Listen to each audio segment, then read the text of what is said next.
당협위원장 62명이 낙제점을 받은 자유한국당의 당무감사 결과를 두고 교체 대상이 된 친박계 당협위원장 일부가 반발하는 등 후폭풍이 만만치 않아 보입니다. 정부는 한미 자유무역협정 FTA 개정 협상 시작을 앞두고 국회에 협상 계획을 보고했습니다. 국회 취재기자 연결합니다. 네, 지금 국회에요. 네, 조성호 기자. 네, 국회입니다. 네, 자유한국당 당무감사 결과에 대해서 반발이 잇따르고 있다고요? 네, 그렇습니다. 당무감사를 진행하는 과정에서 어떠한 정무적 고려도 없었다. 이런 당 지도부의 설명에도 불구하고 교체 대상인 친박계 당협위원장을 중심으로 반발이 이어지고 있습니다. 홍문표 사무총장은 감사와 관련한 반발을 자제해달라고 촉구했는데요. 직접 들어보겠습니다. 감사의 기본적인 문제를 오해를 한다든지 또 자기 주장이 너무 지나쳐서 당에 대해서 흠집을 내는 또 좋지 않은 언사는 저는 자제를 했으면 좋겠다.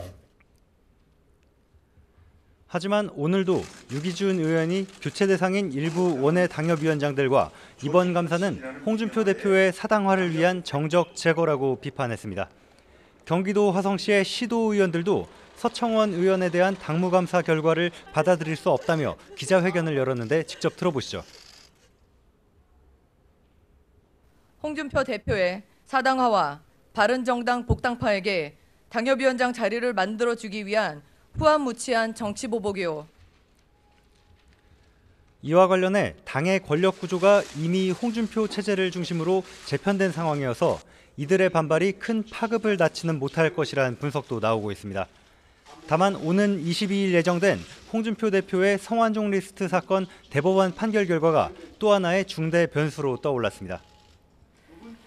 네, 한미 FTA 개정 협상 시작을 앞두고 협상 계획을 정부가 국회에 보고했죠. 네, 한미 FTA 협상 시작 전 마지막 국내 절차인데요.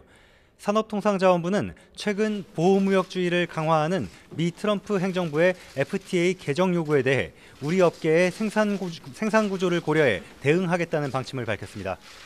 특히 미국 측이 이번 협상에서 미국산 자동차에 대한 추가 개방을 요구할 것으로 내다봤습니다. 그러면서 연말이나 내년 초쯤 1차 협상을 시작으로 3, 4주 간격으로 후속 협상을 추진하겠다는 계획도 제시했습니다. 지금은 백운규 산업부 장관과 김현종 통상교섭본부장을 상대로 협상 계획의 경제성과 실효성에 대한 여야 의원들 질의가 이어지고 있습니다. 지금까지 국회에서 YTN 조성호입니다.